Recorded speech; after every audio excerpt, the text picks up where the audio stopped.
In the heart of the sprawling metropolis, where towering skyscrapers kissed the clouds and the relentless pulse of the city never ceased, there lived a young man named Alex.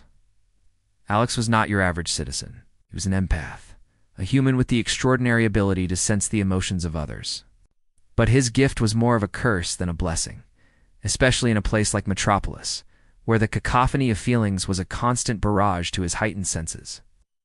Every laugh, every sob, every flicker of anger or joy, he felt it all. Whether it was a parent's pride at the sight of their child's first steps, or the crushing despair of a lover betrayed, these emotions, they were like shards of glass piercing his soul. He was drowning in a sea of feelings that were not his own. His only solace was the night. When the city's cacophony quieted down, replaced by a lullaby of crickets and distant sirens, it was during these quiet hours that Alex would roam the empty streets, a lone vigilante, seeking to help those in need. But how could he help them if he didn't know who they were or why they needed help? Then one night, everything changed. As Alex stood on the rooftop of a building, gazing at the star-studded sky, he felt it, a new emotion, a ripple of terror that seemed to emanate from the very core of the city.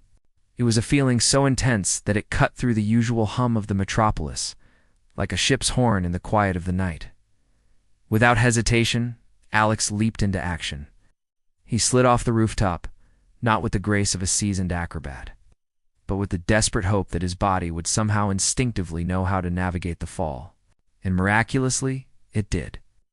His limbs twisted and turned in midair, pulling him back from the abyss. He landed soundlessly on the pavement below, his heart pounding a war drum against his ribs. Guided by that primal fear, he raced through the labyrinthine streets, leaping over fences and vaulting onto rooftops. Moving with a fluidity that belied his earlier awkwardness, finally he stopped, his breath ragged, his eyes fixed on a nearby alley. There, huddled in a corner, was a young woman, her face pale, her eyes wide with terror. A group of men with cruel smirks on their faces surrounded her, their shadows stretching long and menacing in the dim light. Without a word, Alex sprang into action. He moved like a phantom, his form blurring in the darkness as he sent the men sprawling with swift, silent blows. Each thug hit the ground harder than the last, their snickers replaced by shocked gasps. The woman, still trembling, stared at him, her eyes searching his face in the darkness. "Who are you?" she whispered, her voice hoarse with fear. Alex, his voice a low growl, replied, "Someone who can feel what you're feeling." With that cryptic answer, he vanished back into the shadows, leaving the woman and the groaning thugs behind. As the night deepened, Alex continued his patrol, each emotion he sensed becoming a North Star guiding him to those in need. He soothed a crying child who'd lost his way, his touch magically calming the distraught kid. He stopped a mugging in progress, his sudden appearance startling the criminal and sending him running. He rescued a cat stuck in a tree, its terrified meows echoing Alex's own anxieties. In each case, he acted without question, driven by a desperate need to alleviate the suffering he felt so acutely. With each passing hour, Alex grew more confident, his movements more fluid.